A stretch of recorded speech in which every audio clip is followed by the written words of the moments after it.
Guys, good evening. Welcome back. I hope my voice is loud and clear. Please confirm in the chat box quick. So because I will take it for 5 minutes only. Yeah, sure, Amar. Very good evening to all of guys.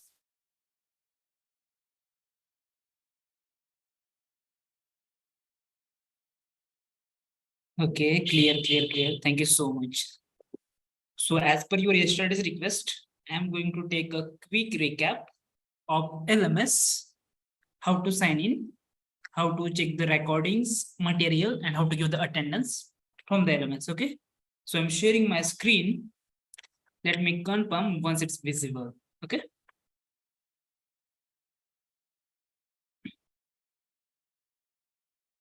Is it visible? Yes. Okay. Thank you so much. So guys, what is the LMS? LMS is XLR Learning Management System. The long form of LMS is Learning Management System, and it's XLR portal to watch the recordings, to give the attendance, to access the material and assignment for lifetime. Clear? Okay. So first of all, I will show you how to set a password and sign into the LMS. Okay. So I hope all of you are done with the registration. All of you are done with the registration. That's why you are here, right? Without registration, you are not able to access the LMS. Okay. So first of all, once you're done with your registration and you're a first time user of the ExcelR solutions, then you receive one email as a verification email. Okay. So in the verification email, you have to set your password. Here we mentioned that to continue learning, please click here to verify your email address and set your password. Okay. So one link is there, https onlinelearning.excelr.com. You have to click on that link, then it will revert to the next page. Okay. So you have to set password, whatever password you want, you have to set the password. Okay. So you have one more email in your email ID, course invitation mail for that particular classroom. Okay. So here, welcome to the data analytics, but our course is ChatGPT and generative AI. So you receive an email like, welcome to ChatGPT and artificial generative AI classroom. Okay. So in that, you have one more link. Click here to begin online learning. So our URL is that onlinelearning.excelr.com. If you simply go on the Chrome or anywhere else, so you simply have to type on onlinelearning.excelr.com. You have to put your credentials, email ID, and your password. You will get that. Okay. So after setting the password, you have to click on this link. Then it will to the revert to the next page, and you are able to see that this page here. Three options are there: sign in, store, and register. So you are already done with the registration, so no need to registration to again and again. So simply click on sign in. Okay. So after clicking on sign in, you will revert to this page. Okay. So this is the login page, and here you have to insert your registered email ID. Okay. The email ID which you use to do a registration, you have to use that. Okay. And here one more option is password. So in first email, you already set the password. You have to give that password and click on to the login. Now I will show you directly working of the LMS. Let me reshare my screen once again.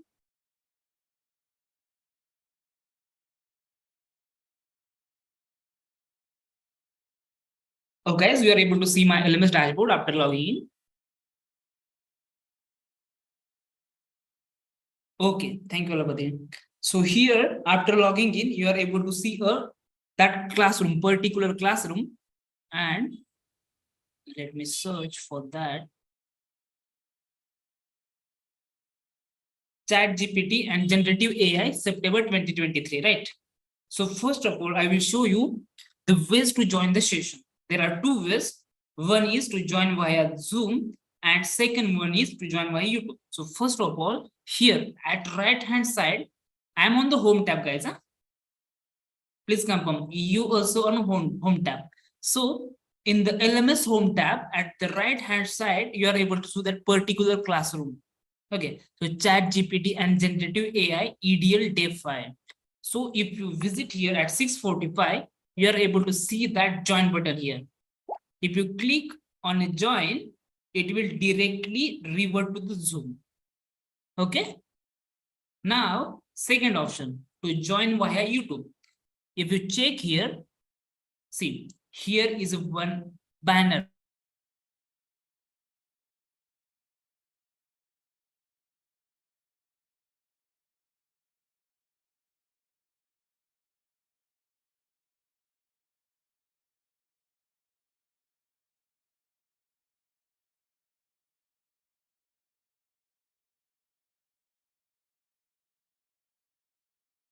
Okay, see, it's reverted to the YouTube. Okay. And here you are able to see the live. Now, lots of people have questions like where we get the attendance link. So we'll post the attendance link in the live chat box. Okay. So I'm going back here. And okay, guys, we're done with the two parts, how to join the session and how to log in. First of all, we're done with the login, then we're done with the joining ways of the session. There are two ways, Zoom and YouTube.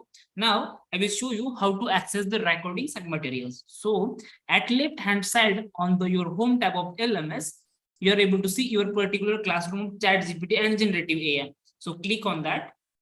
Then here, you have two more tabs, curriculum and meet. Okay. So coming to the curriculum, you have three sub tabs in the curriculum. So feedback response. So you have to give your feedback here.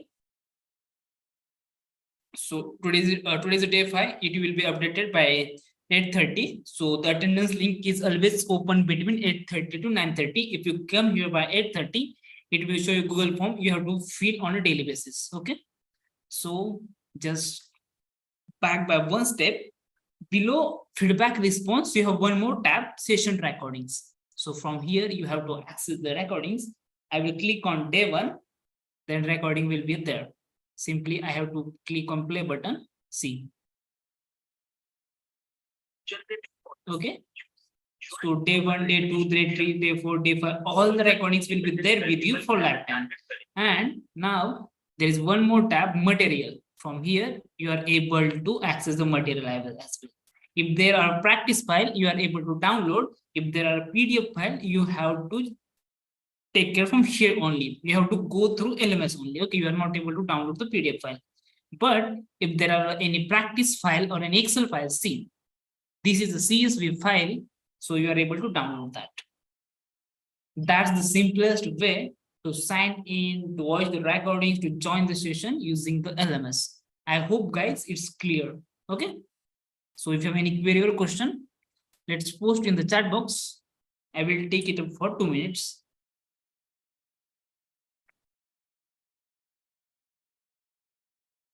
So guys, you are not able to download the PDF files, but if there is a practice file, for sure, you are able to download that. Okay.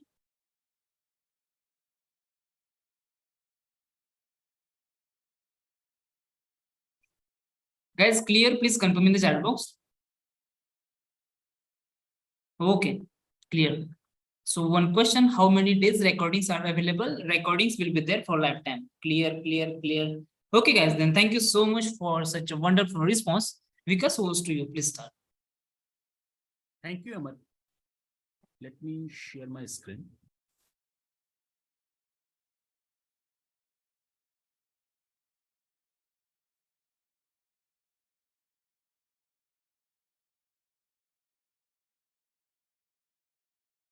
Okay. So I hope my screen is visible to all of you guys. Please confirm me.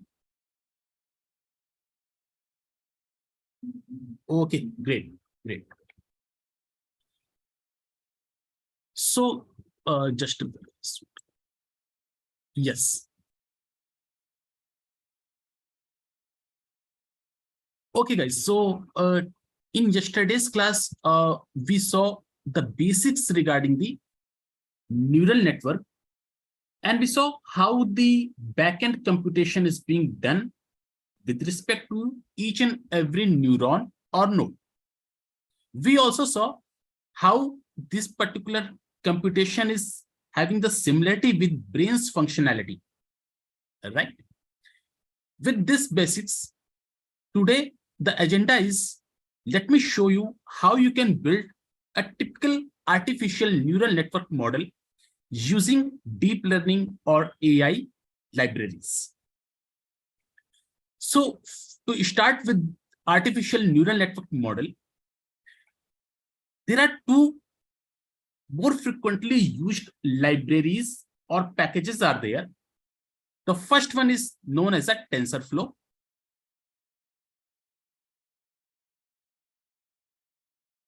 And the second one is a Keras. These are two most commonly used libraries to build any kind of a deep learning or AI model. Correct? Now, apart from these two, based upon the need, we have a certain other kind of libraries are there. But for today's session, I will be focusing more towards these two libraries. Now, if I talk about TensorFlow and Keras, so actually the Keras is the library which is built on the top of TensorFlow. So the functionality of Keras is coming from the TensorFlow only. So it's like at the bottom or at the base, we have something called as a TensorFlow library. And over on the top of the TensorFlow, we have a Keras library. Right? So to utilize the functionality of these packages, first of all, guys, you need to install TensorFlow. You can install TensorFlow and Keras separately, or you can only install TensorFlow, and from the TensorFlow, you can access the Keras. So what you can do, first of all, you can install the TensorFlow library. Since I have already installed, so I'm not going to run this particular cell. But what you can do, you can just remove this hash sign so that it will become a code part. And then you can run this particular cell so that the TensorFlow library will get installed. Now, after installing the TensorFlow, here I am importing the required packages such as NumPy, Pandas, TensorFlow as a TF. You can also check what is the version of the TensorFlow, whatever you have installed. So in my system, it is a 2.13.0. It is the version of TensorFlow which I'm going to use. Okay, so this is all about the prerequisites. Let me just show you what is our data set and what we are going to build. So guys, I have a data set called as a churn data set. And this is the head of the data set. I'm sure all of you guys understood how you can import any CSV or Excel file into your Jupyter environment. So this is how I have imported my data set. It is a CSV file, and the name of the file is churn modeling. This is the head of the data set. And you can see here, we have a number of features and number of records. So if I only talk about the features, so we have a feature like customer ID, which is unique ID. So guys, this is the data set which is with respect to a particular bank. So you can take it as a fintech data set. So we have a customer ID which is unique to each and every user. We have a credit score for each and every user based upon his or her past behavior with respect to the credit balance and all. The gender of the customer, whether male or female. The age of the customer. The tenure. Tenure is nothing but it is in years. So past how many years the customer is associated with the particular bank. So this is the tenure. What is the balance amount till date customer has with the bank? Number of product is nothing but how many kind of a services purchased or adopted by the customer from this particular bank. Whether a particular customer, whether the customer has a credit card or not. So 1 signifies the customer is having the credit card. 0 indicates that customer is not having the credit card. Right? So it's a encoded kind of a information. So 1 signifies here customer has the credit card. 0 indicates customer doesn't have a credit card for this particular bank. Then we have a feature called is active member. It is also an encoded feature. So we have a value either 1 or 0. 1 indicate that customer is an active member. Customer is actively using the bank services. 0 indicate that customer is not an active user. Then estimated salary. So based upon the customer like data, so what was the estimated salary for that particular customer? And then in the last, we have a feature called existed. So basically, this particular feature contains the encoded value 1 or 0, where 1 indicates that customer has left the bank. 0 indicate that customer is currently associated with the bank, right? So this is something called as a churn. Whether customer left the bank or customer is still associated with the bank. So we need to build a model which will classify whether a particular customer will churn or will leave the bank, or the customer will be in touch with the bank. So this is something called as a churn modeling. And this kind of a problem where you are classifying each and every customer, whether the customer will churn or the customer will associated with the bank, is called as a classification models. Classification model. So that means we are classifying whether a particular customer belongs to class 1 or class 0. So this is my target variable. This is my target variable. Guys, if you recall the first session, so there I explained you, I actually discussed a top view with respect to the machine learning part. And there we saw there is something called as a regression modeling or regression model, classification model, and few other models.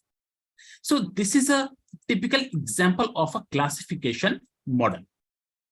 You can also use machine learning techniques to build a classification model, or you can also use deep learning or AI-based approach to build a classification model over the same data set. So in today's session, I will show you how you can leverage the functionality of deep learning neural networks to build a classification model. So this is one thing. I'm sure everyone is clear what is a classification model and which kind of a problem it is. Now in the chat box, you can answer one question. If this is my target variable or Y variable, what are the other names for the target variable? So I have already discussed this part. And apart from this target variable, rest all other variables are called as a independent variable.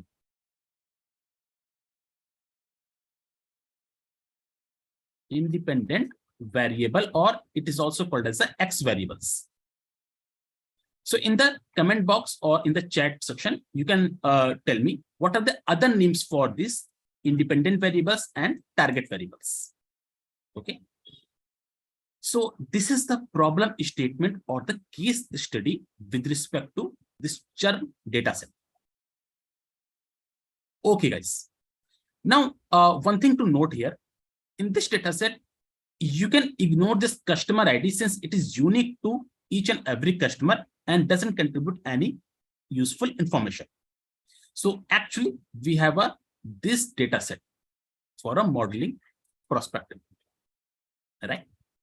So let's see how we build a model and how we can interpret the results. Meanwhile, let me take a couple of questions. Yeah, target variable is a Y variable. Yes, it is also called as a dependent variable, right? Okay.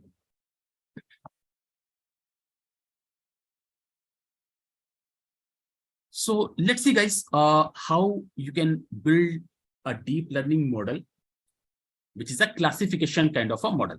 But before starting with the steps, let me recall you what is the like process flow. What are the steps involved while you are going to build any kind of a model, whether it is a machine learning model or deep learning model. I'm sure most of you guys know what are the different steps involved, but let me just give you an overview. So it starts from once you get the raw data. In our case, this is my raw data, right? So once you get the raw data or the input data, you need to do some kind of a data pre-processing. Data pre-processing. And once you are done with the data pre-processing part, then the output of the data pre-processing is the clean data. You will get the clean data. Now, once you get the clean data, then you need to split this data set into two data sets. So one of the data set is called as a training data set. Another one is called as a testing data set. Right? So we have split the clean data set into two data sets. One is the training data set. Another one is a testing data set. Now, over the training data set, we will build our model. So model building will be done over the training data set. Once we build our model over the training data set, then to check the performance of our model, whether our model is performing good or not, so that particular part we will do over the testing data set. So this is the general idea, like how we approach the problem. So once we get the input data, so there are a couple of data pre-processing steps, just like the NLP. So, but we can't apply the data pre-processing steps which are applicable over the text data, because this time we have a numerical data. It's not a text data, right? So once we have done with the data pre-processing part, then the output will get as a clean data. You need to split the clean data into two data sets. One is a training data, another one is a testing data. And we build our model over the training data set. Once we have done with the modeling part, to check the performance of our model, we test our model. So it's a model testing. We test our model over the testing data set. So this is the general flow. Let me show you how you can approach all of these things. So first of all, what I have done here, I have just segregated all my X variables together and Y variable into a variable called Y. So that means in my X variable, I have these many features or these many data set. And in the Y variable, I have my target variable, which is a exited. Right. Now you can see here, I've just printed the X variable, and in the X variable, I have these features. So it starts with a 619 female 42 2, right? And it goes up to this particular value. So this is the first record, this is the second record, third record, and so on, right? And this is my Y variable. In the Y variable, I have this particular feature existed. So 10100 and so on. So first of all, I have segregated my X variable and Y variable. Then if you see your X variable, since we are going to build a deep learning model, and as I told you any kind of a model, like it may be machine learning model or deep learning model, it is a statistical model. So this kind of a model can only be built over a numerical data. But if you see your data set, in this data set, we have a feature called as a gender. And in this feature, we have the values which are not in a numerical form, but in a string form or character form. So these are the values which are not in a numerical form. So what you need to do? You need to convert these string or character values into a numerical values. So if you see this gender variable, so in gender variable, I have two values, either female or male. So what I can do, I can encode these values like female or male. Like I can say that whenever this gender variable gets the female, just replace this female with value 0. And whenever this gender variable gets the value male, just replace it with the value 1. This is something called as the encoding of a variable. Just like if you see this particular variable has credit card 1 or 0, whether a particular customer is having a credit card or not. So 1 indicates that customer is having a credit card, 0 indicates that customer is not having the credit card. So just like that, we can encode the values of the gender variable, just like 0 and 1, where 0 signifies the customer is female and 1 signifies customer is a male. To perform this encoding part, under the ExcelR package, we have something called as a label encoder method. So label encoder is a method which performs exactly the same task what we have discussed just now.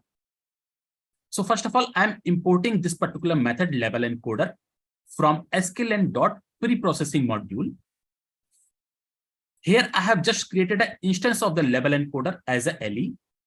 And then over this instance, I'm applying a method called fit_transform over my X variable gender column. Right?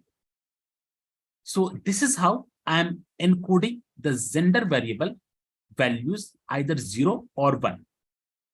And this label encoder will take care of how many values are there in the gender variable.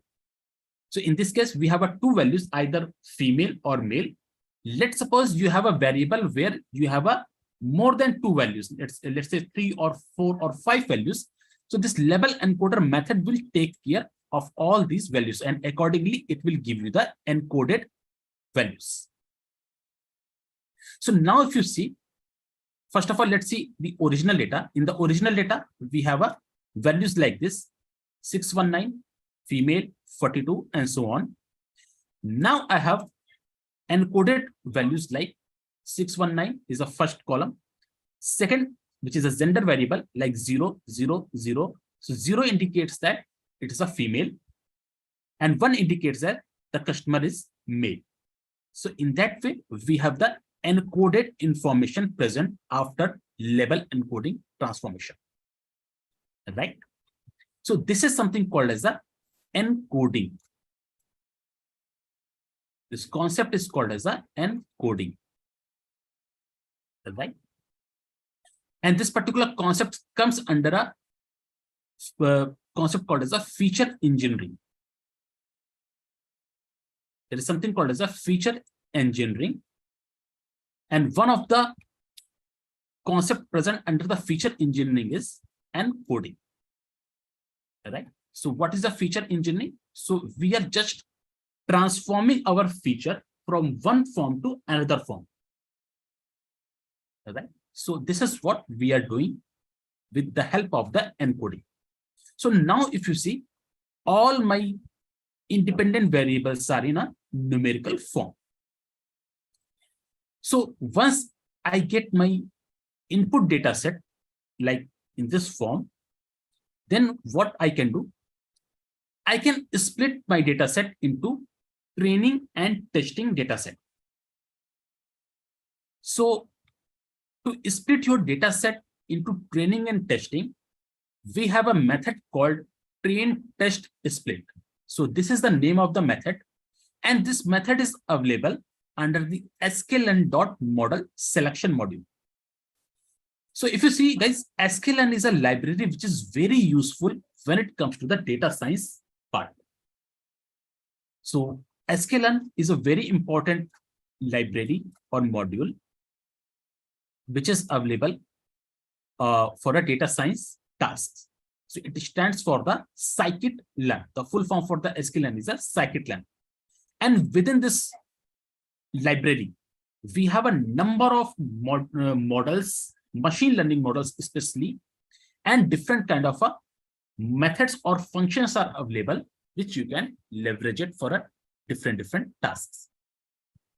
So one of the method is available as a train test split under the ExcelR.model selection module. So what we are doing here, we are using this particular method, train test split, and we are just passing our X variable and Y variable. Now you need to specify if you are splitting your clean data. So whatever data we have got after encoding, that is my clean data. And now I want to split this clean data into training and testing data sets. Training and testing data set. So you need to specify how many percentage of records will be there in the training data set and how many percentage of data will be in the testing data set. So the idea is like what we want, most of the data set will be available. Sorry, most of the records will be available under the training data set. So let's suppose in the clean data, let's say if I have 1,000 records. So generally we prefer 80% of records will be in the training data set and rest 20% records will be in the testing data set. So this percentage is not fixed. You can change this percentage. It may be 80:20. It may be 70:30 also. There is no right or wrong thing. It may be 75:25%. So there is no right or wrong, but most of the data points we want in the training data set. There is a reason why we want most of the data points in the training data set. So let's understand what is the reason. The reason is, if you see the flow, how we build the model. So we split the clean data set into the two data sets like training and testing, and we build our model over a training data set. So model building will be done over the training data set. And over the testing data set, we are just testing our model, the performance of model. Test model. So whatever model we build here, that model will be tested over this testing data set. So while building our model, we want that most of the data points, the behavior of most of the data points will available within this model. If we build our model over the testing data set, my model will not be familiar with the most of the patterns present in this data set. So if I'm taking 70% or 80% data set from my original data set or this clean data set, that means most of the hidden patterns are present in the training data set. And if most of the hidden patterns or behavior is present in the training data set, my model will able to identify or will able to better read these behaviors. So that in future, if model get any of this kind of a behavior, model can respond very accurately. So this is the reason why we want most of the data points in the training data set, not in the testing data set. I'm sure this point is clear to all of you.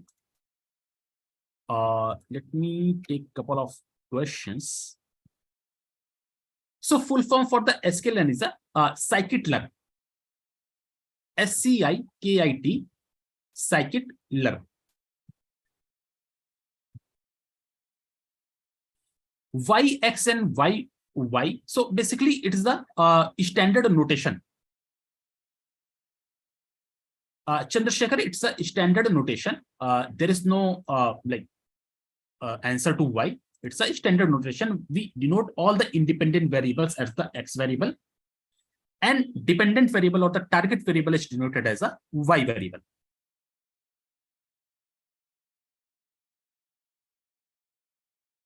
Mishkat, so you won't get any kind of a project at the end of this training program, right?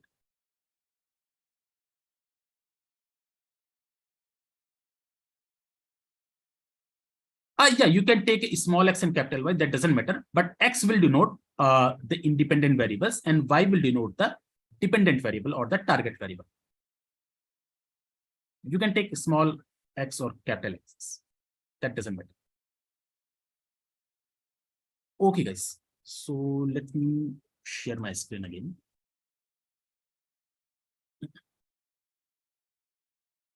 I hope my screen is visible to all of you guys. Cool. So let's see what we are doing here. So we are splitting our X and Y variable into training and testing data set. And here we are specifying the test size. So we are specifying the test size, that is nothing but the how many percentage of records will be in the test data set. Test data. So here I'm specifying 0.2. That means 20% of the data points will be there in the testing data. That will automatically indicates that the 80% data points will be in the training data set. Training data set. So here you need to specify what, like how many percentage of records will be in the test data set. The rest of the records will automatically will be in the training data set. Okay. So after splitting the X and Y, what we are getting? X train, X test, Y train, and Y test. So this is what you are getting after splitting the clean data set. Now you can check here what is the shape of the train and test data set. So over the train data set, I have a 8,000 records with 9 features. And this is the shape of my Y train. Since in the Y train, I have only target variable. That's why you are not seeing here any of the number after 8,000. So that indicates that there is only single feature, right? And the number of records are exactly same as the training data set, which is the 8,000. And what is the shape of my test data set? So over the testing data set, I have a 2,000 records with the 9 features. This is my independent variable. And for dependent variable, testing data set, I have a 2,000 records with a target variable. That is only one feature. So this is one thing. Now, there is one more concept, and the concept is called as a feature scaling. Feature scaling. So before, okay, let me just show you the original data set. So this is the original data set, right? We have a values like for first feature, we have a value 619, 608, 502, and so on. Second variable, values are either 0 or 1. Third variable, values are 42, 41, 42, 36, 42, 28, something like that. So likewise, we have a different values for a different features. Now guys, when it comes to the deep learning modeling, it is compulsory to apply the concept of feature scaling. I'm repeating it again. When it comes to the deep learning or AI based approach, it is compulsory to use this particular concept of the feature scaling just before building the model. When it comes to the machine learning part, it is optional. For few of the techniques, it is compulsory. Otherwise, it is optional in case of a machine learning. So I can say that this particular concept, feature scaling, it is compulsory when it comes to the deep learning or AI. It is compulsory. And when it comes to the machine learning part, it is optional. For few of the techniques, it is compulsory. Otherwise, it's an option. So what is the feature scaling? So let's understand from the original data set. Guys, if you see the original data set, these are my independent variables which are used for a model building part. Now, if you see these features, we have something called as a credit score, right? We have something called as a age, balance, and let's say estimated salary, right?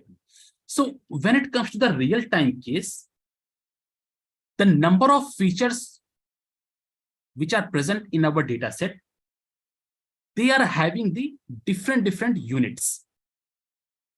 I mean, if you see the balance and estimated salary, they are in either in dollar or in rupees form. The unit will be either in dollar or rupees. Age, the unit is years, right? Probably here we don't have any such feature with the units, but when it comes to the some real-time case, we have a features with the different units. So if you see, when it comes to the features like balance or estimated salary, here the values are very high or very large values compared to the other features. So if you just compare the values present in the age column with the value present in the estimated salary. So here we have a 42, here we have a very large value. So this particular thing, this is because the feature is having the different units. So this will create a biasness in your data set. And due to this particular reason or this particular issue, whatever model or technique you are going to build, that will take a ample amount of time to converge the best or possible solution. So to overcome this particular issue, to reduce the biasness of model from the dataset point of view, and to make our technique or the model converge fastly towards the optimal solution, what we need to do? We need to transform this data set into some other common scale.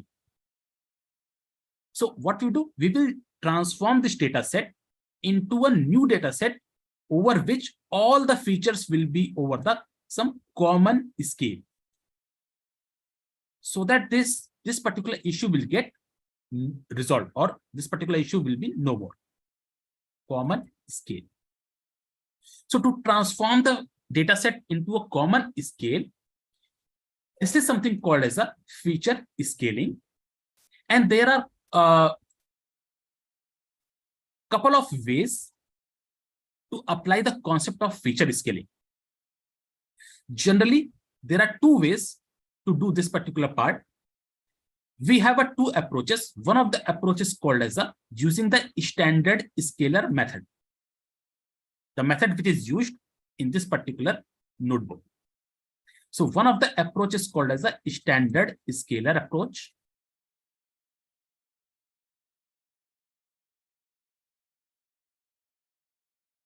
Another approach is called as a normalization.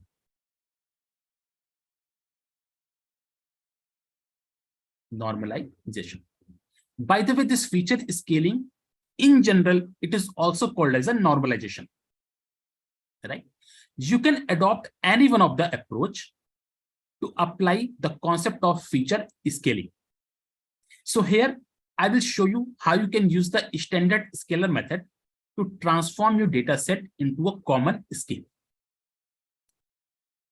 So this standard scalar method, it is available under the sklearn.preprocessing module.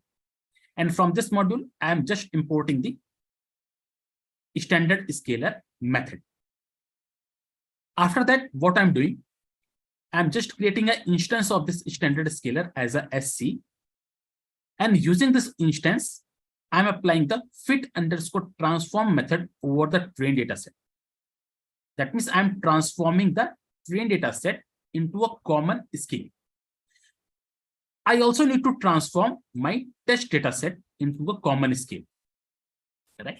So if you see before feature scaling, this is my input data, which is the original input data. After transforming or after applying the standard scalar, this is what I am getting as a input data. So now if you see here, all the values or like this X trained data set is transformed into some common scale. So now you can see here, there is no more such a huge difference present in the values of a different features, right? So in that way, you can transform or you can scale your data set either using the standard scalar, or you can also use the normalization. The normalization is also called as a min-max scalar. So the first approach is a standard scalar.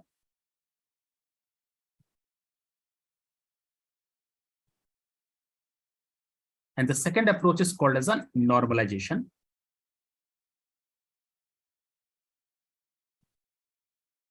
It is also, this normalization is also called as a min-max scaling. Min-max scaling. Right? So this is what you are getting as a scaled data set.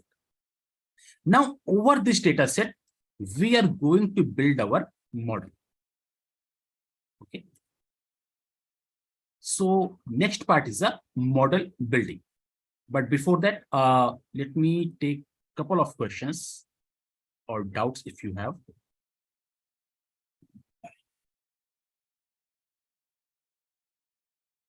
You can also use PyTorch library. There's no such issue. A random state is used. Let me just show you.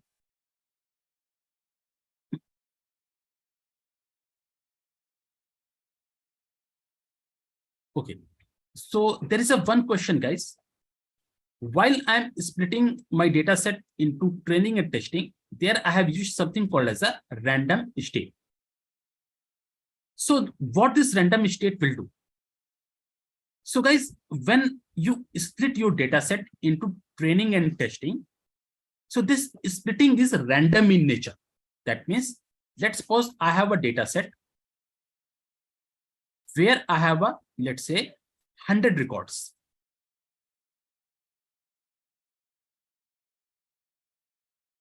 Let's say these are different features, and record number 0, 1, 2 up to 99. So in total, I have 100 records. And if I want to split this data set using the train test split method into training and testing data set. So let's suppose this is my training data set.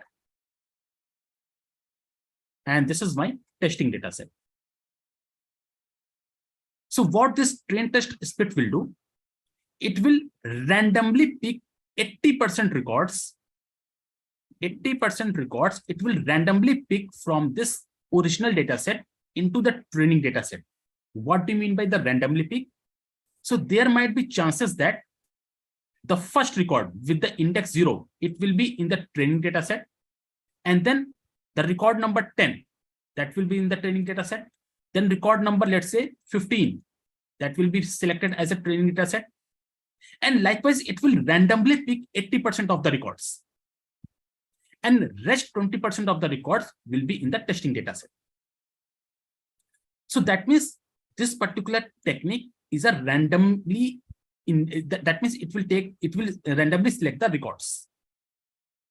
So the moment you run this particular cell again and again, you will get different records in your training data set. because it's a random selection. So if you run this particular cell again and again, you will probably get some different records selected in the training and the testing data set. To keep that particular thing same, so that when every time I will run this notebook, I will get the same result. So to keep it same, I can use something called as a random state. And with this random state, you need to pass any of the positive integer value. It may be 0, it may be 10. You can also pass it here 125. So some any positive integer value. So like 1, 2, 3, 5, 110, 100, 1, 2, 3, any positive value you can pass it here. Right? So this is the meaning of the random state. I'm sure this part is clear to all of you guys, right? Yes, Narman. So you can use either normalization or you can use the extended scalar that won't make too much effect or too much difference. You can use any one of them. Chandrasekhar, there is no difference if you pass a value 10 or 120 in the random state. That won't make any difference. It's just a single positive integer value.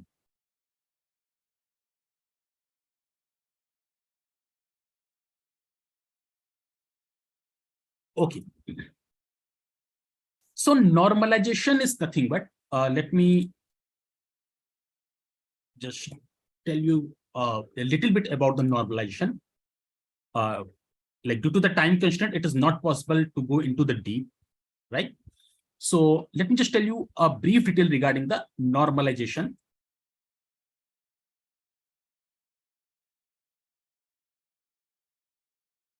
So how normalization will transform this data set into a common scaled data set, right? So the values will get changed. So as I told you, this is also called as a min-max scalar.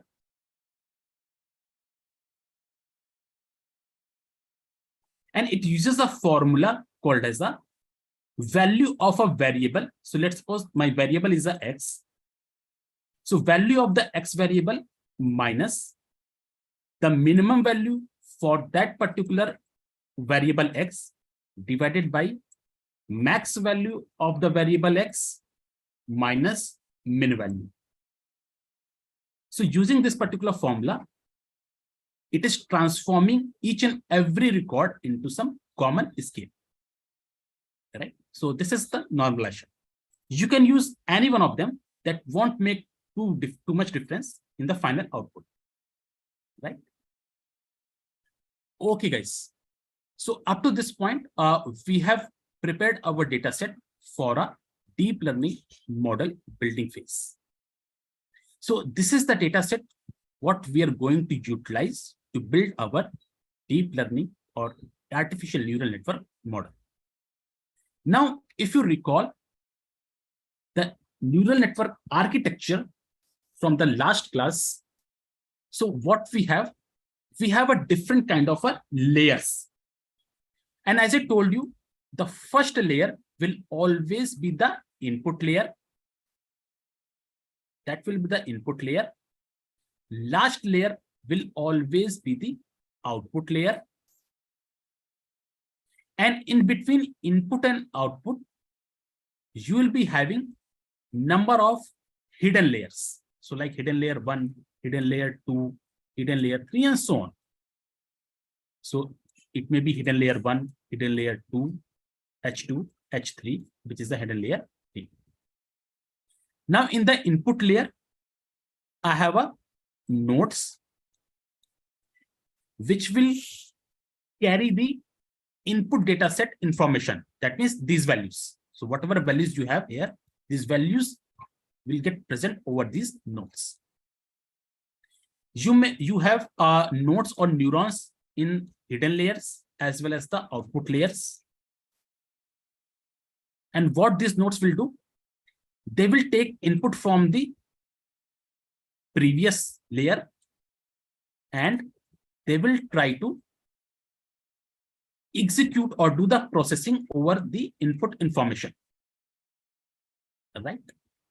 And each and every node will perform two things. The first one is the adder function, adder output, and the output of the adder function will be the input to the second step, which is the activation function. And the output of the activation function will be the input to the next layer nodes. So I hope you guys recall this concept. So this is what we are going to do in the following steps. So we have the input available with us, which is the X train after feature scaling. Now we need to define the layers as well as these nodes. So let me show you how you can do that part also. Okay. So to build the neural network architecture, just a minute, guys. Let me see what's there.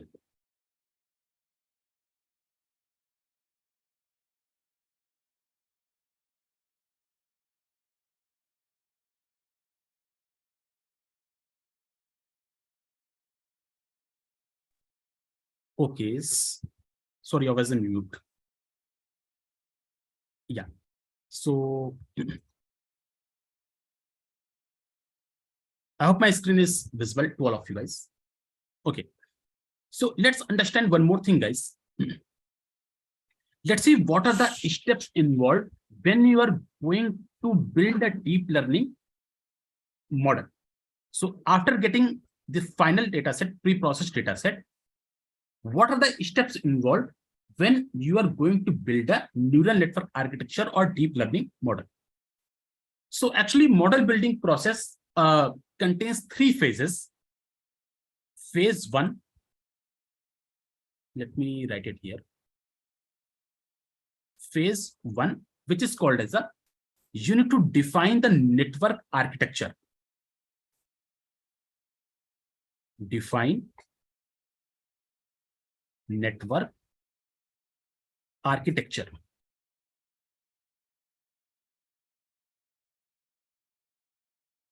Under this network architecture, there are three things what you do. So you need to define how many layers you want. Layers means hidden layers. So you need to define how many hidden layers will be there. So it's up to you whether you keep 3 hidden layers, 4 hidden layers, 8, 9, 10 hidden layers. It's up to you. And actually, it totally depends upon what kind of a data set you are dealing with. So under the network architecture part, you need to define how many number of hidden layers will be there.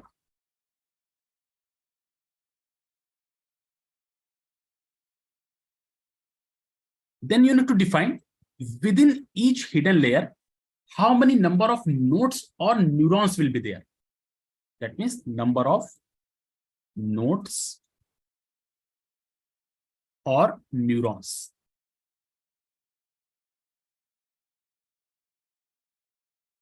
In each hidden layer. In each layer. You can also define what is the activation function for each and every layer. Activation function. So this is what we do. In the first phase, we define the network architecture, where we define how many hidden layers we want. In each and every layer, how many number of nodes or neurons will be there. And for each layer, what will be my activation function. Then comes to the second phase, which is the compilation phase.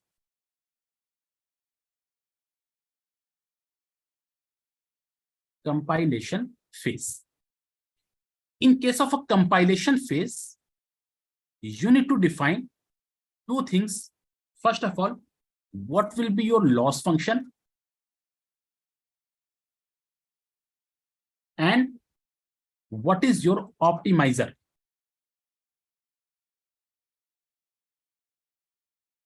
So these two are also the concept of the deep learning, as well as these are also present in the machine learning part. So for different models like regression model or classification model, we have a loss function, right? So I'm not getting into the detail of this one. So I will show, I will let you know what is the loss function for a classification model. And then you have to select what is your optimizer. So what optimizer will do, it will reduce the value of the loss function. Ultimately, we want an optimum model with low value of the loss function. So this is the utility of the optimizer. We have a number of optimizers available in the deep learning approach. So you need to select any one of the optimizer. So this is the role of loss function and optimizer. And then in the final step, in the third step, you need to execute or train the model. Execution.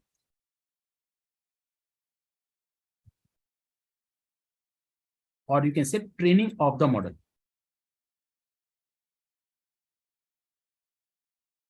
All right.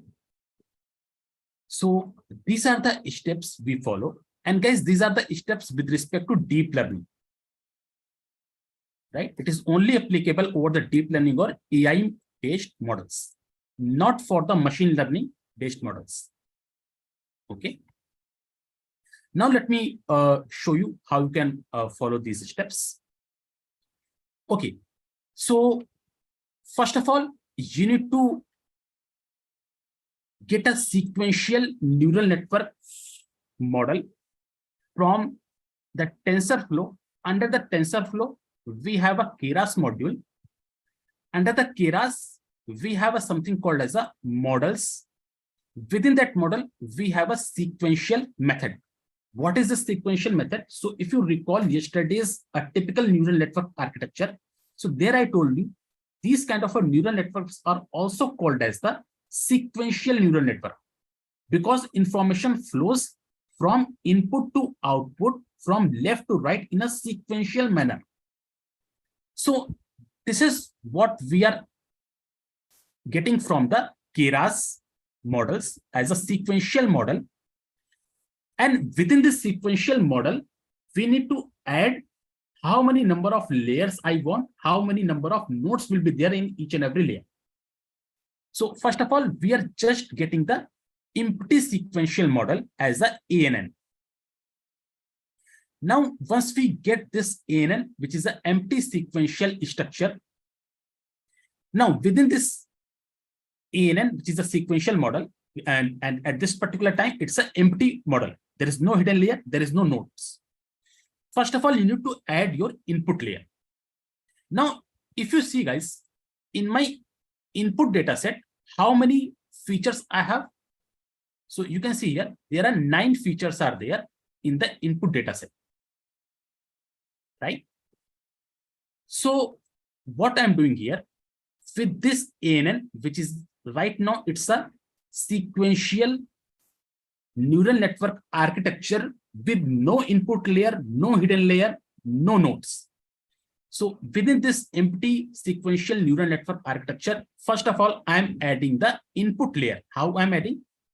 This ANN dot add is a method. And under the TensorFlow dot Keras dot layers, we have something called as a method called dense. Now, what is this dense? So guys, let's suppose I have a neural network architecture with 2 layers, or let's say with 3 layers. The first one is the input layer with 2 nodes. This is my hidden layer with 2 nodes. And this is my output layer with 1 node.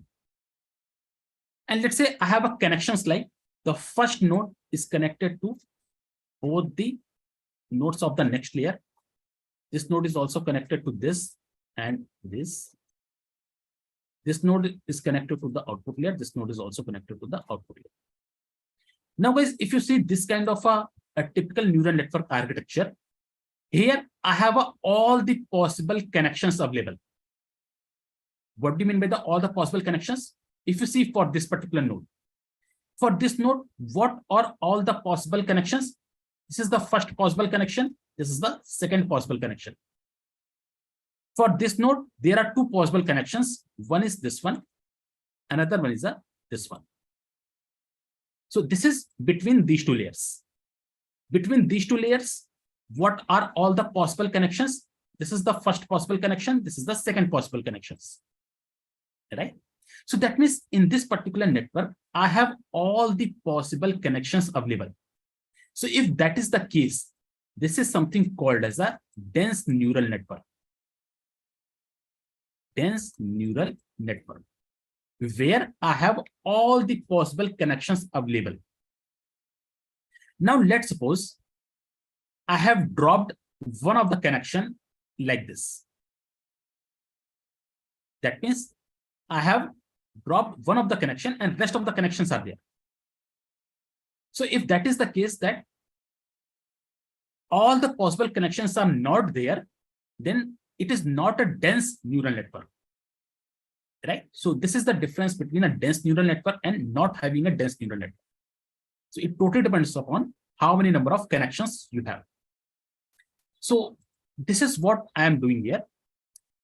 I am building a dense neural network, and within this method dense, I am specifying how many number of nodes will be there in the input layer.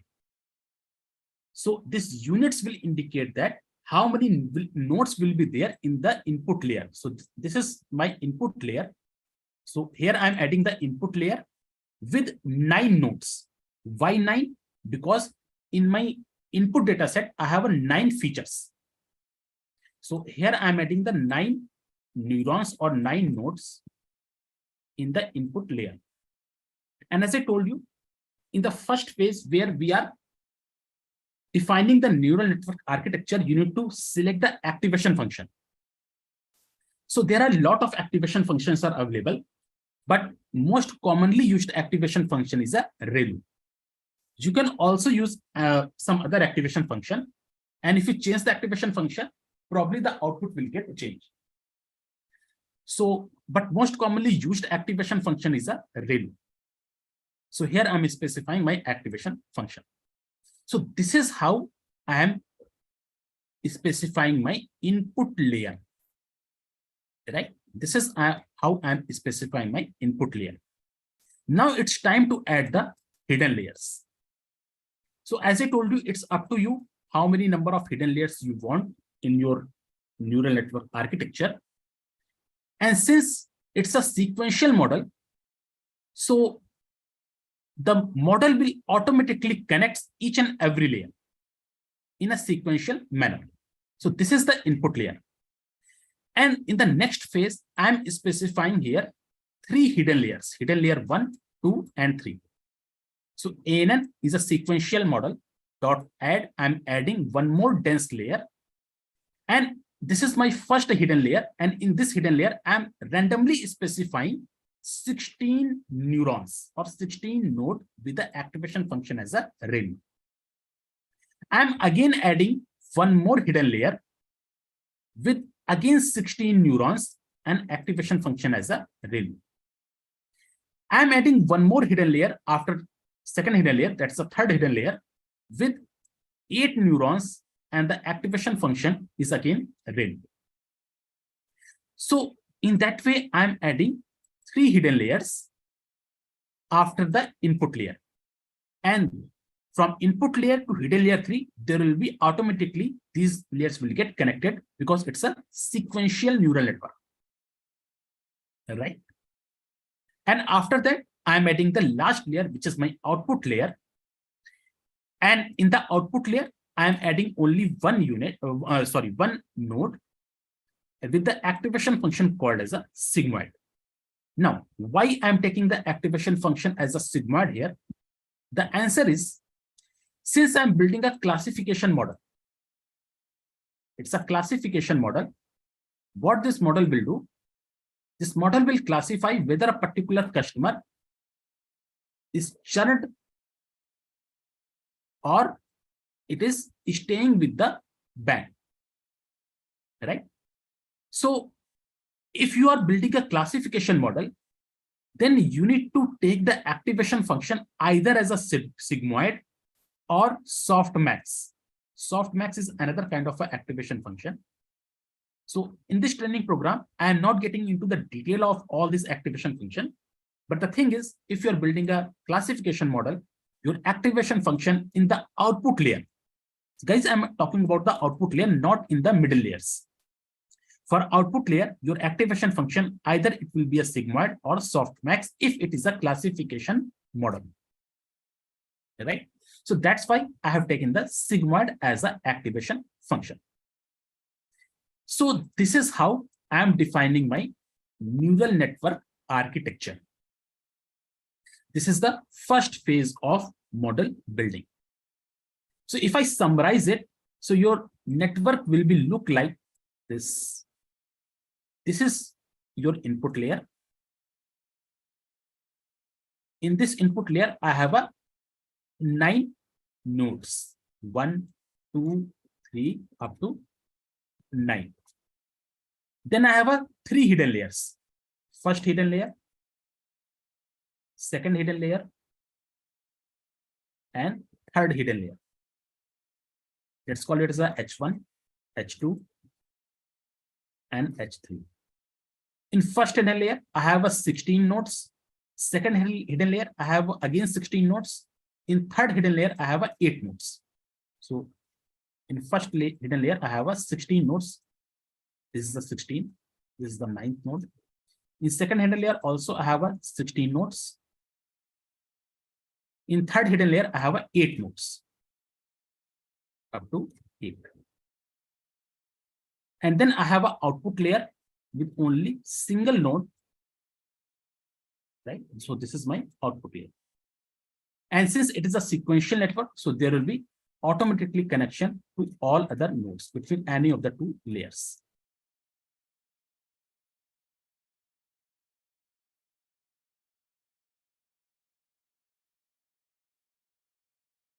So this is what architecture we are defining.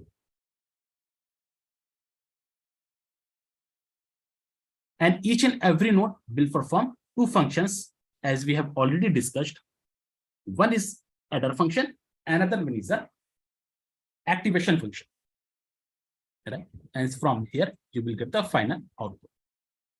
So this is the architecture we have defined. Now let's see the second phase, which is the compilation phase. So in the compilation phase, you need to mention here what will be your loss function and what will be the optimizer. So in case of a classification model, the loss function will be binary cross entropy. Correct? I'm not getting into the detail. What is this binary cross entropy and what are the other loss functions for different models? But for the time being, due to that time constraint, so let's understand the loss function for the classification model is a binary cross entropy. And the optimizer I'm selecting as a ADAM. So apart from ADAM, we have a number of optimizers like ADAGRADE, which is an adaptive gradient. We have a RMS prop, root mean squared prop optimizer. ADAM is another optimizer. Momentum is another optimizer. So we have a different kind of optimizers. Out of that, I have just randomly selected one of the optimizer called as a ADAM. And then I'm specifying what will be my metric so that I can see that how well my model is performing. So here I'm selecting the accuracy. So I will check what is the accuracy of my model. Right? This is something called as a compilation phase. So ANN.compile. And guys, all of these things in a sequence. Right? So you can't change the order. You can't do that. Input layer will be after the hidden layer or output layer will be before the hidden layer. You can't do that. So all of these things in a sequence manner. That's why it's a sequential model.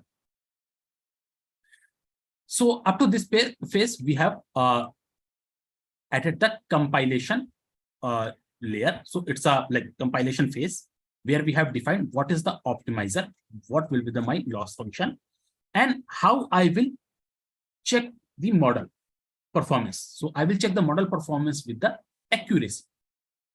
Right? And then in the last phase, what you need to do is you need to execute the model. How you can execute the model? Using the fit method.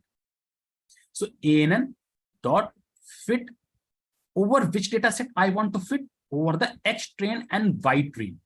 So if you recall, we have a training data set and testing data set. After feature scaling, so you need to build your model over the training data set only. So this is what we are doing here. We are fitting this particular architecture over training data set, taking both X train and Y train. Once this model is ready, I will check the performance of model over the testing data set. Right? So this is what we are doing here. We are fitting this model over the training data set. And here we have specified two more arguments. One is the batch size. Another one is the epochs. So what are these two things? So actually, if you recall, how many data points are there in the X train? So we have a 8,000 data points present in this X train data set. Right? You have a option to execute this model over all the 8,000 data points in a one go, or you can execute the model over the chunks of the data set. So this is being controlled by something called as a batch size. So what we are doing, we are selecting the batch size of 100. That means do not build the model over 8,000 records at a one go. Rather than what it will do, it will first take the first 100 data points. That means from index position 0 to 99. So it will first take the first 100 data points, and over these data points, it will build the model. Then in the next step, it will take the data points from the index position 100 to 199, the next 100 data points. And over these data points, it will again build the model. So it will repeat this process until unless it reaches to the 8,000th record. That means up to the last record. So that is something called as a one epoch, EPOCH. So in one epoch, it will execute how many number of times? So if you see here, in one epoch, it will execute 80 times. Because in one time, it will take the 100 data points. In total, I have 8,000 data points. So to reach up to the last data point, how many number of times model will run? 80 times. And that 80 times will be considered as a one epoch. So you have an option to specify how many epochs will be there. So if I'm specifying 200 epochs, that means it will repeat this process 200 times. And in one time, that means in one epoch, it will run 80 times to execute all the records.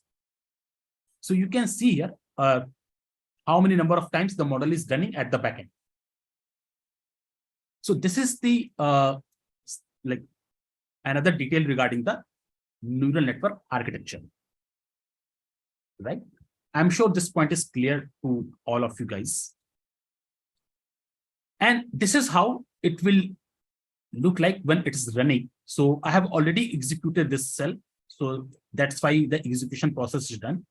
So in each and every step, you can see what is the loss value and what is the accuracy. So if you see here, I'm getting the accuracy around 86% in each and every step. Right? Here you can see it is completed all the 200 epochs. Right? And in each and every epoch, it will be running 80 times. So this is again another technical detail regarding this model execution part. So let me take a couple of questions and then we will move further.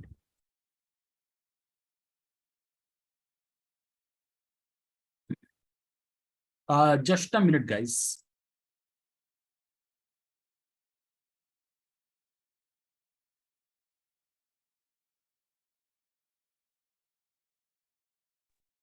Okay, feed forward network or sequential. So Chandrasekhar, this point I have discussed yesterday. Both are same. It is also called as a feed forward network, and you can also call it as a sequential network, because ultimately the information flowing in a forward direction in a sequential manner, right? Yes, you can change the unit values. I have just taken some random unit values. Units are nothing but the number of nodes. So you can run this model by taking different number of the nodes. So there is no answer to this question. ReLU is better or sigmoid. It totally depends upon your data set. So until unless you execute the architecture and until unless you analyze the result, you can't comment which one is better. But the thing is, sigmoid or softmax, these two activation functions are used when you are dealing with the classification model.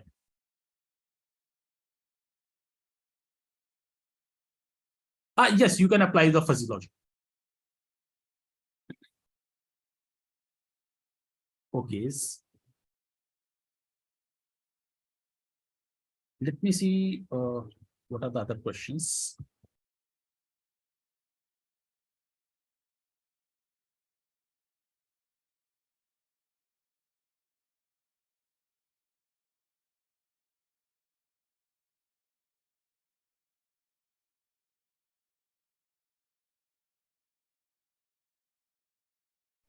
Sorry, I was on mute. Don't worry, guys. You will get the attendance link. YouTube, guys. Okay. So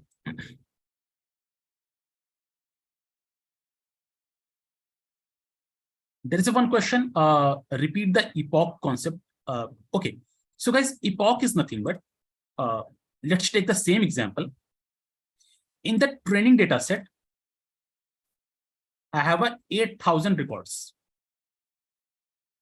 right? And I have specified that batch size is 100.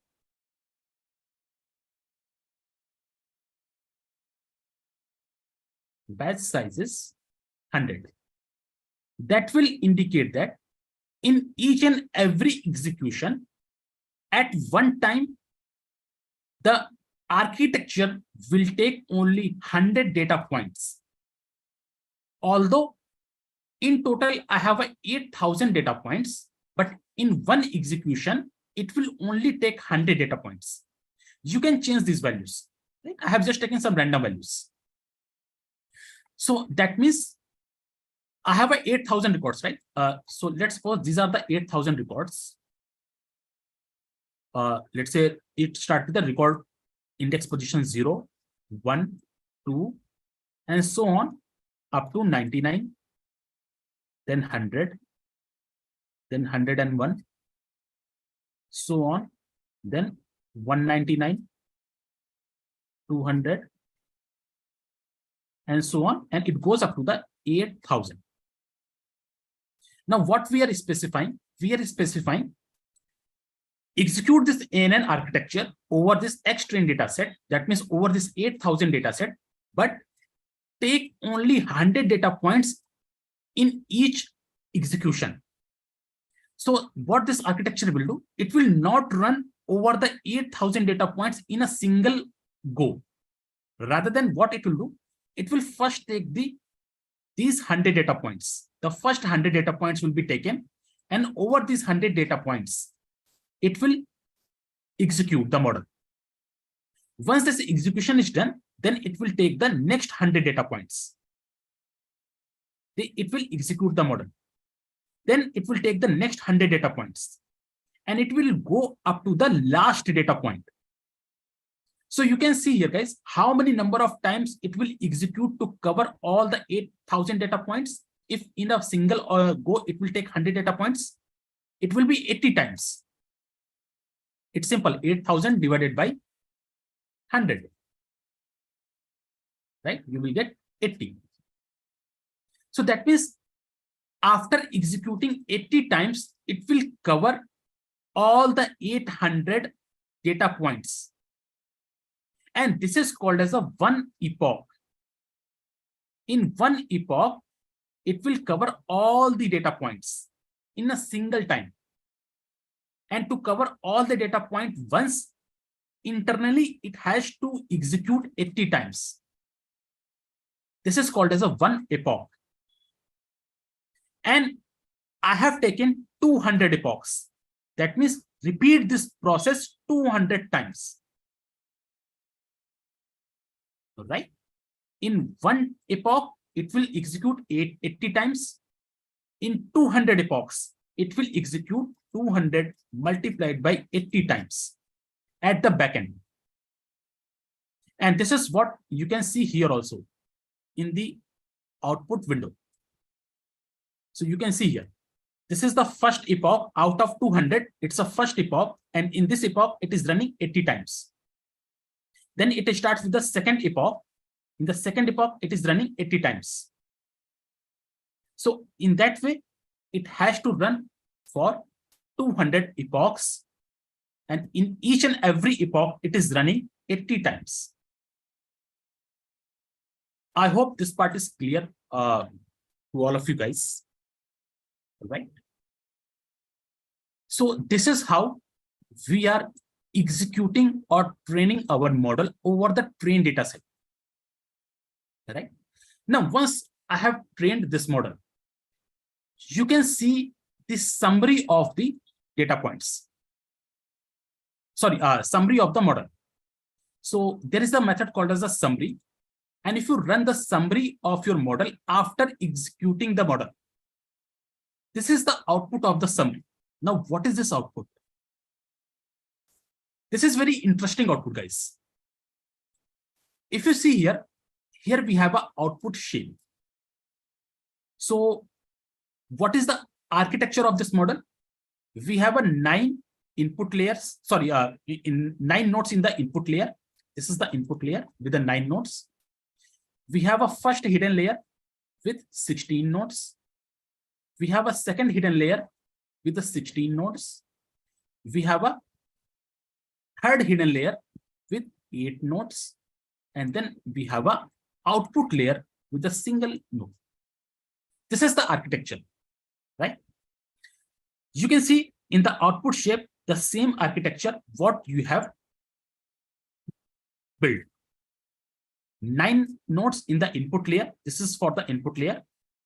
In the first hidden layer, we have a 16 layer. In the second hidden layer, we have the 16 nodes. In the second hidden layer, 16 nodes. In the third hidden layer, we have a 8 nodes. And in the final output layer, we have a single node. Right? So this is our neural network architecture, what we have built. But what are these things? Just ignore the first one. This is related to the input layer. This is nothing but, guys, if you recall yesterday's session, we have discussed something called as a weight. Right? We have discussed something called as a weight. So let me just remind you, if you have a nodes like this, and in the hidden layer, let's say I have a nodes like this, and let's say the connections are like this and this. So what is the like processing is done over these nodes? So whatever is the input, this input is being multiplied with the weight, and there will be one bias. If you recall yesterday's session, so we have discussed all those things, right?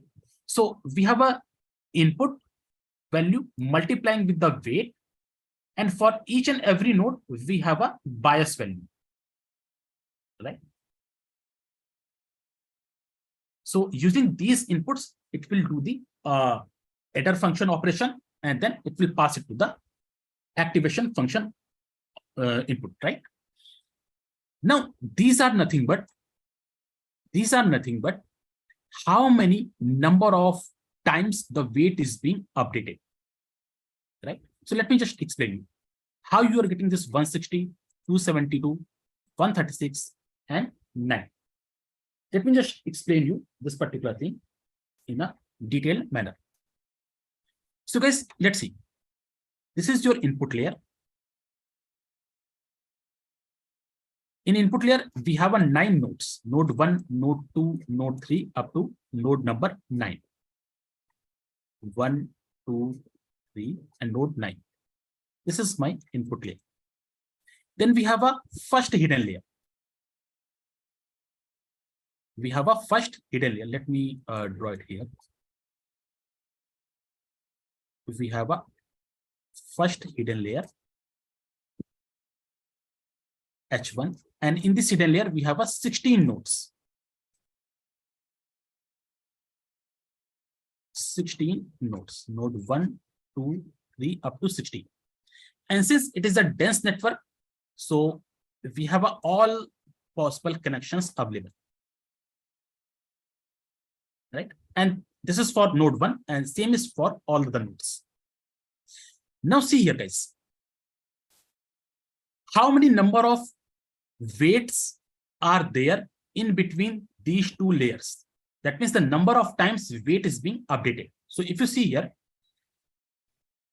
for each and every connection, I have a weight value, right? So it may be weight 1, weight 2, weight 3, and so on.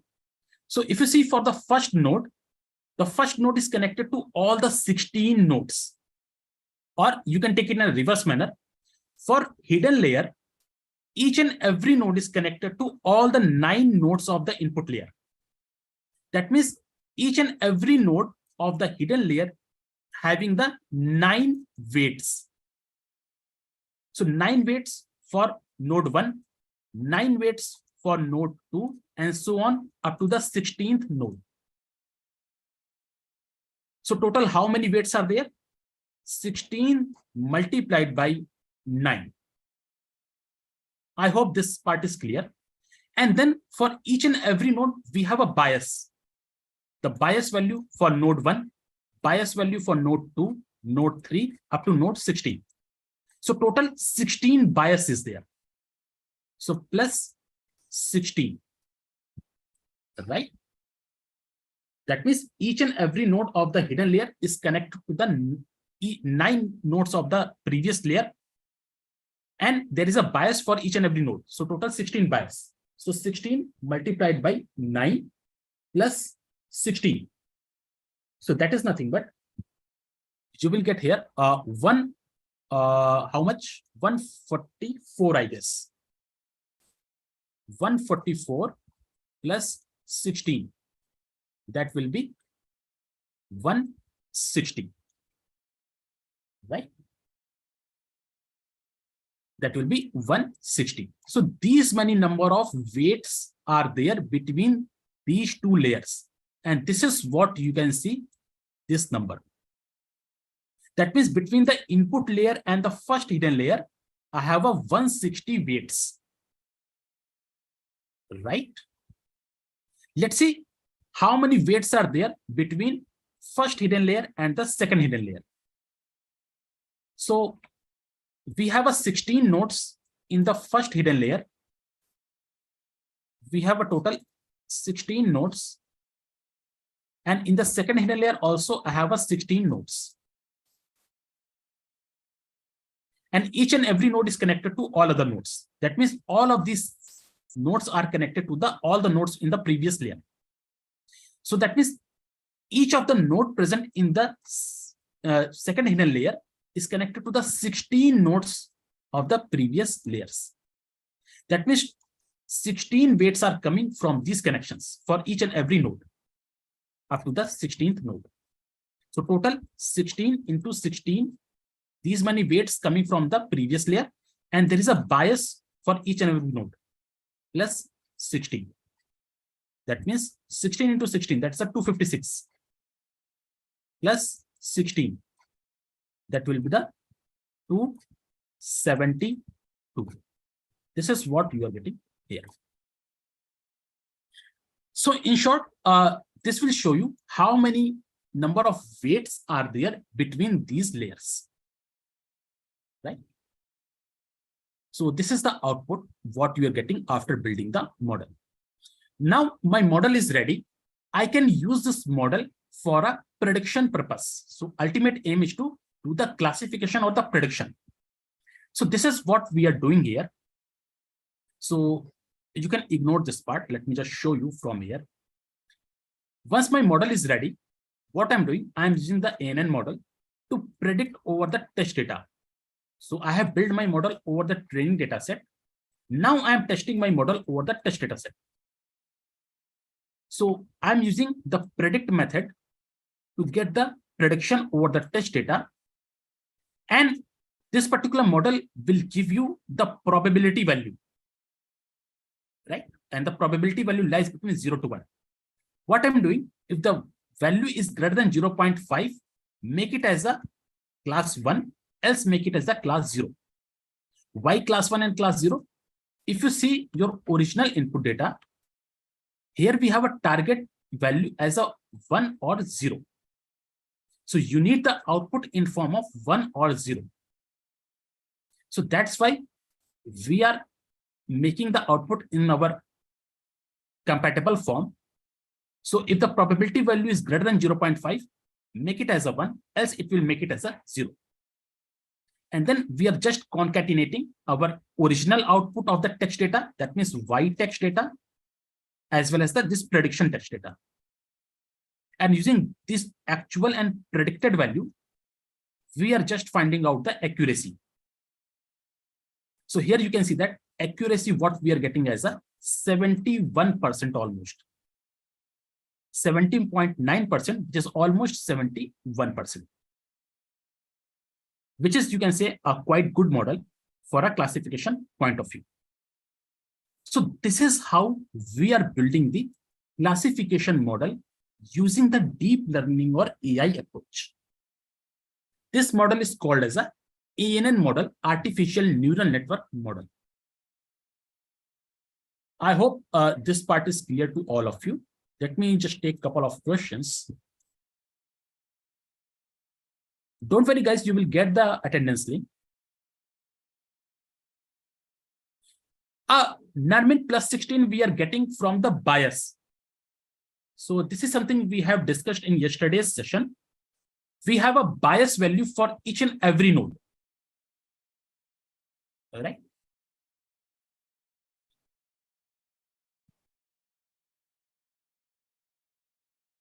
Okay. What do you mean by range, Chandrasekhar?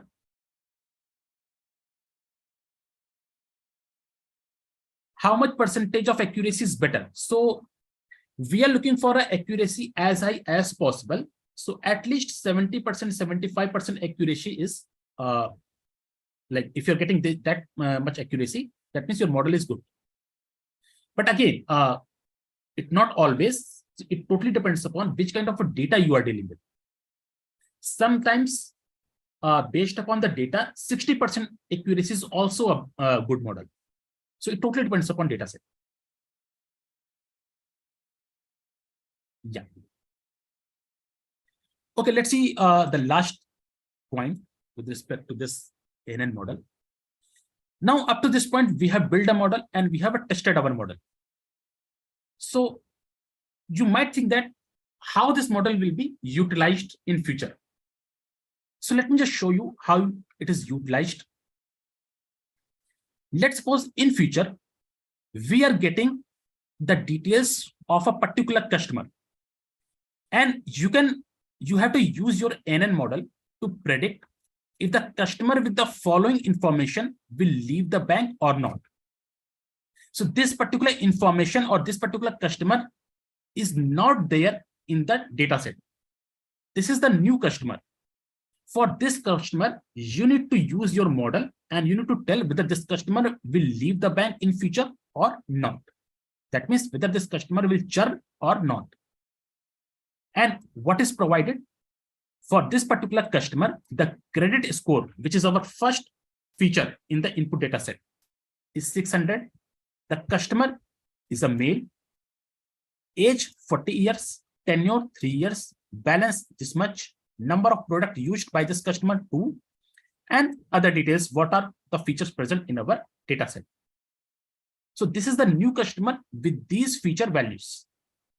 So what you can do, you can use your model over these values to predict whether this customer will churn or not. That means if you see here, I have just taken the array of these values.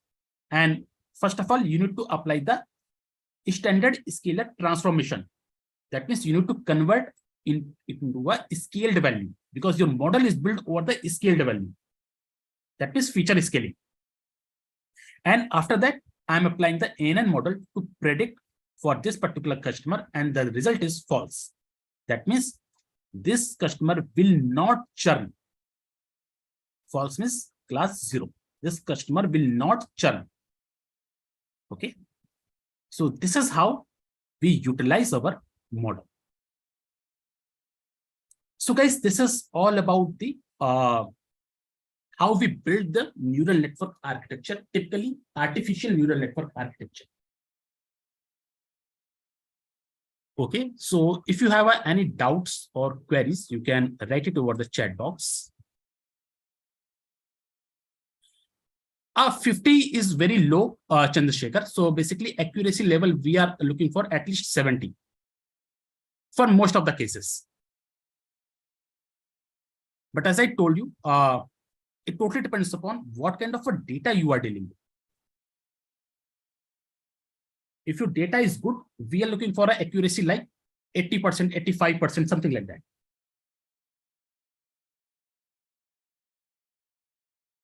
Guys, attendance link is already shared. Just scroll down the chat box, you will get the attendance link.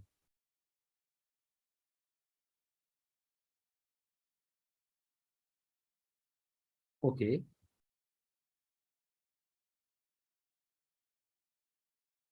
Let me take what are other questions.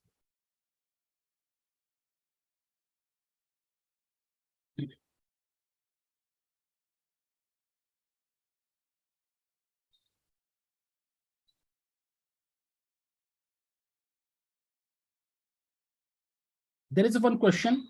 It will be independent variable, but it will not come the dependent variable. So dependent variable is something over which you want to build your model. That's why the model is built taking the values of the independent variable, and it will predict for a dependent variable.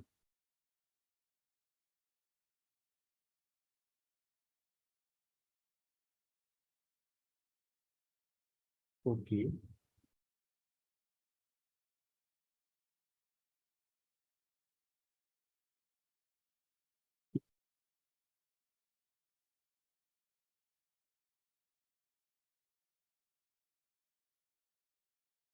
Okay, guys. So I think there is no questions.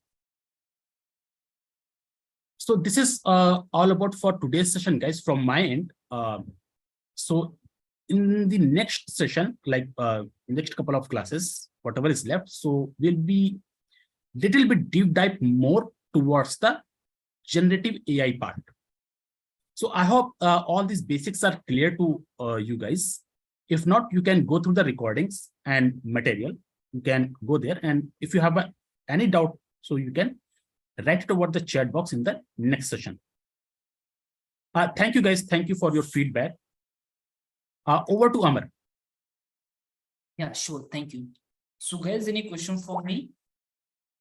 I have an announcement. So Saturday, Sunday, we don't have classes. So we'll resume session again on Monday, day 6. Okay.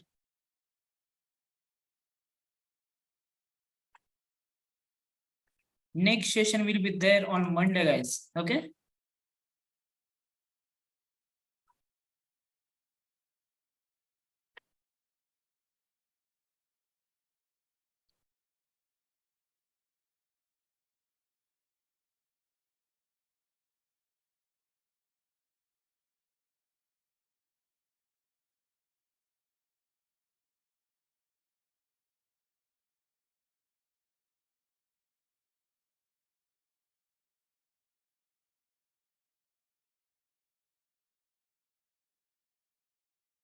Thank you, guys. Thank you for your feedback. All of you guys.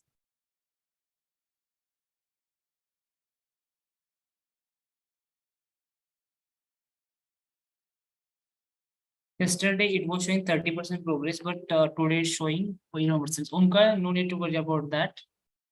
So you just have to attend the session from here and need to mark the attendance. Don't worry about that progress. Okay. Can I leave the sessions? If you don't have any query or question, you can leave the session. We'll meet you on Monday at same time. We'll be eagerly waiting for Monday. Sure, guys, we'll meet you on Monday. Today's session is very happily good and for us, sir. It's enjoy session. Thank you. There's one more question, sir. I have conducted session through videos that were uploaded on website, so I will be marked present, right? So, Samia Kazi, you have to mark your attendance. Okay. Yes, guys, I shared the attendance thing. Recording classes are not available, sir. Only day one classes available. Remaining are not available, sir. It's there, guys. Just go through the elements. It's there for sure. Yesterday, there's one question on YouTube. Yesterday, I have attended the session and I have put the present also, but I haven't got the green tick on day 4. Why is that so? Guys, don't worry about that green tick on the LMS, okay? You know you are doing the session and you are marking the attendance as well. So that's the final way of marking your attendance. Okay, what about the certificate, guys? Don't worry about the certificate. I will explain that on the last day, but take care of your attendance because 60% attendance is mandatory to get the certificate. Sir, why some people are raising their hands in the meetings because they have a few questions, but guys, don't raise your hand, put your queries question in the chat box, then we're able to take it up, okay?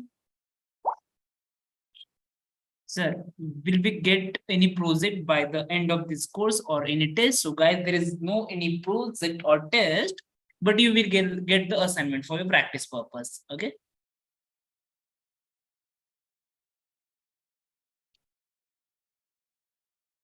Guys, why?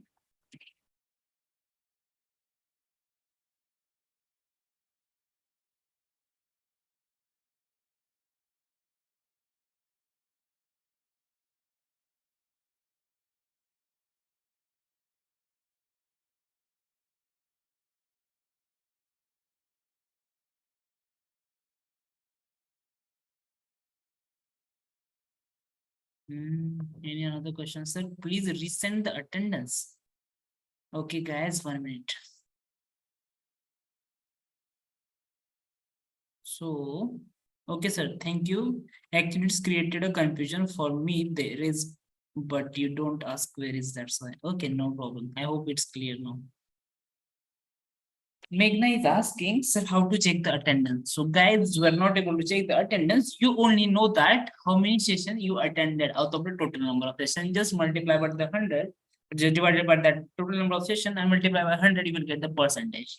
Okay.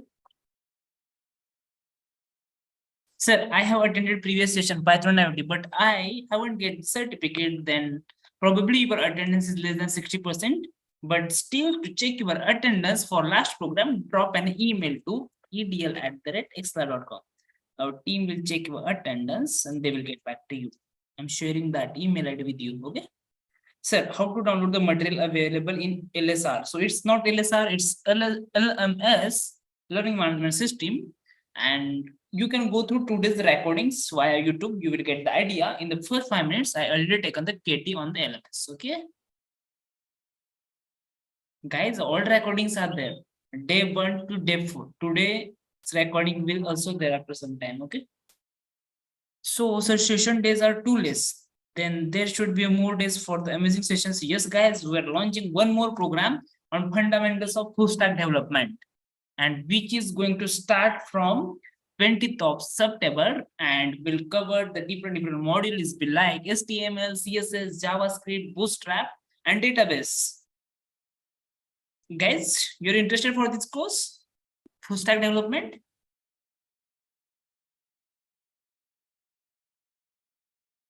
What will be the fees cost? No, guys, it's free of cost again for, but it will be for 30 hours and it's going to start from 20th. So 1 minute, I will share you the registration link with you for full stack development. So I'm requesting you go ahead, fill your registration form, and don't forget to share with your friends, families, colleagues as well, those who are looking their career transition as a full stack developer. Okay.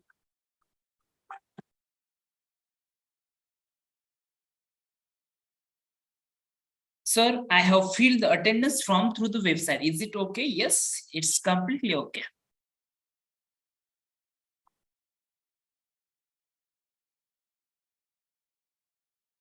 When will be the last session? So probably last session will be on Tuesday. Okay. Is this link available in the ExcelR website, sir? Yes, it's available. Email ID for certification. So guys, those email ID which is you are using for fill your attendance, you will get the certificate on the same email ID. So don't worry about that. So what are the languages? Is full stack development. So in the full stack development, we are going to cover HTML, CSS, JavaScript, Bootstrap, and database connectivity. From front end, back end, we'll go with the JavaScript. Okay. Are all the courses free in ExcelR?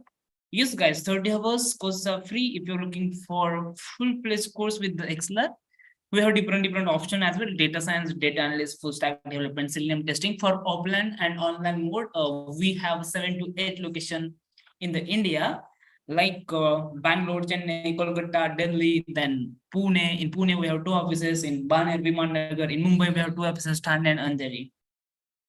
Sir, Monday we have a session. Yes, Monday we have a session. I'm enjoying the learning with you, all professors, and please surely register for this full stack course. Thank you so much. Please share the full stack registration link with all of your friends.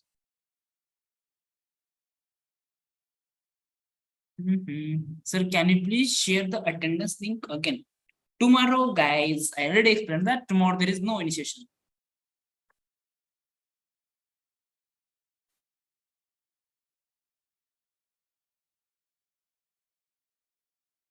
1 minute, I'm sharing the attendance link.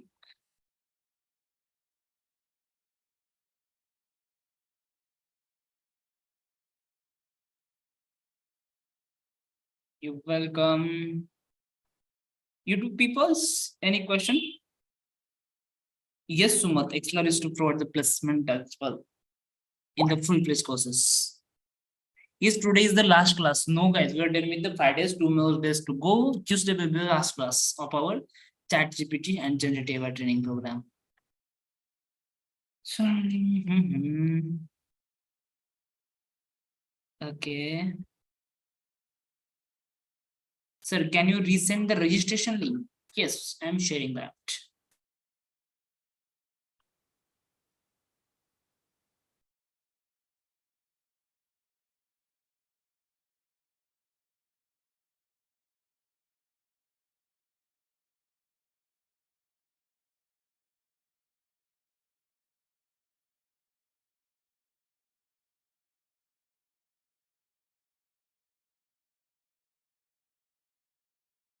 Guys, any other question?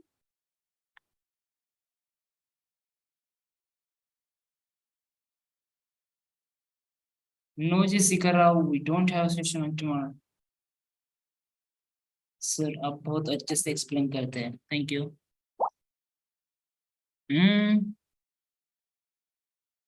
I don't understand Telugu that much, guys. If you have any query, please put in the English. That will be good.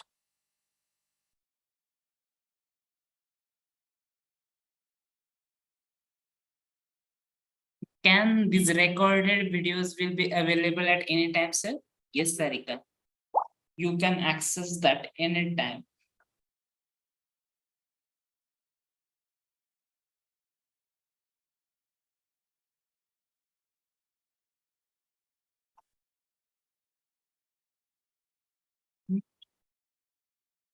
I can't see a chat. You can rejoin then, but we're done with the day, so no need to join again.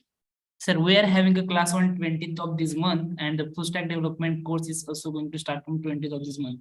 How we can listen both them at a time? So guys, we are going to wind up this session by 19th of the September, and from 20th of the September, we'll start with the full stack development. Okay.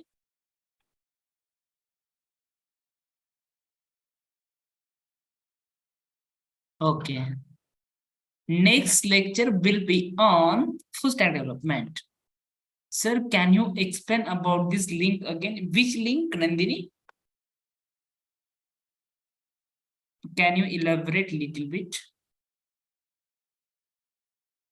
Yes, guys, next session on Monday. This Tuesday only, Akansha Kulkarni. Oh, the one which you shared in the chat box. Okay, so guys, that is the registration link for upcoming program of full stack development. Okay, so I would like to inform you once again, we are going to start the fundamentals of full stack development training program from 20th of the September for 30 hours. And we'll start from the basics, from creating the HTML from, then CSS, JavaScript, Bootstrap, and database as well. Okay, clear?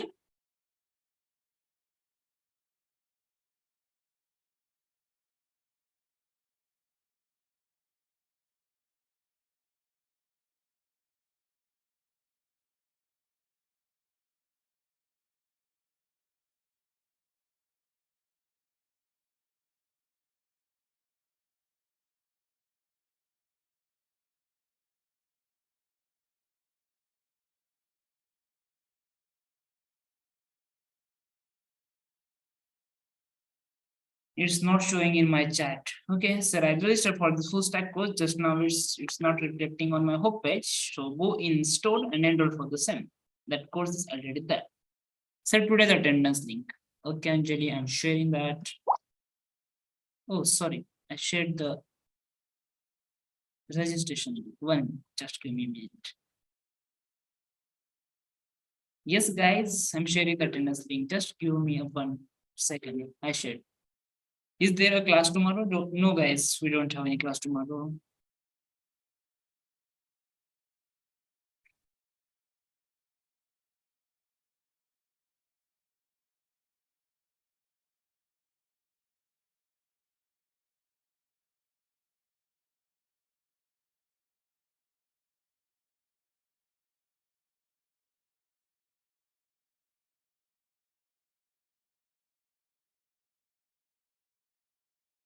Mhm. Okay, sir. So can we leave session? Yes, guys. We'll meet you on Monday. Yes, you will get the email. Sir, how to check? Guys, Meghna, you have to check on your own how many sessions you attended out of all the sessions.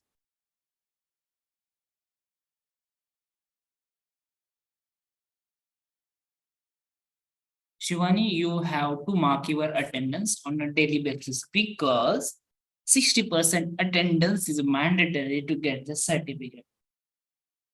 Okay.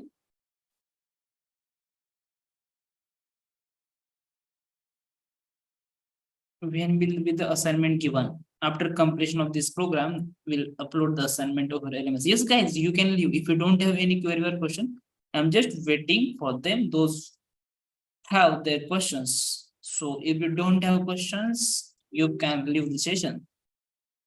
Just enjoy your weekend. Practice, keep practicing on Saturday, Sundays as well, and we'll meet you on Monday with new knowledge. Okay. Well explained. Surely we share you the registration link of full stack development with friends so that they can also get use of it. Thank you so much, Sadhna. I think I have a different email to signing up and for attendance. Okay, Tariq, no problem. But at least use the same for all days attendance. Okay, then these are not going to create your multiple account.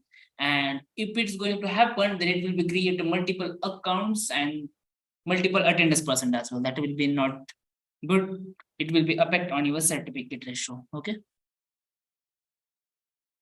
From 20th, class will be run in Zoom itself. Yes, same way. However, you register for this program, you receive the Zoom link, YouTube link. Na? Same way we are going to follow for full stack as well. Once again, sir, please share, sir. Registration link. Okay, yeah, sharing.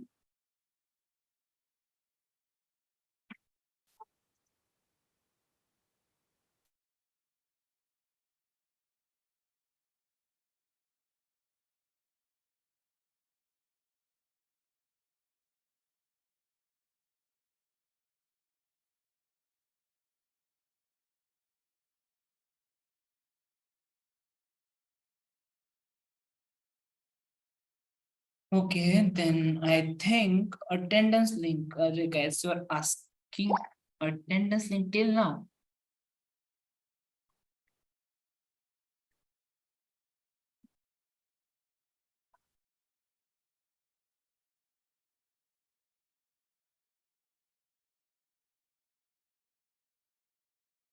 No Smita.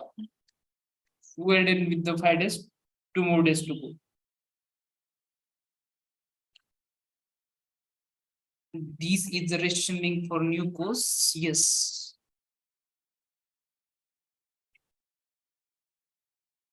Sir, please. Yes. How should I help you? Tell me. Attendance, yeah, I just shared that. I shared more than 10 times.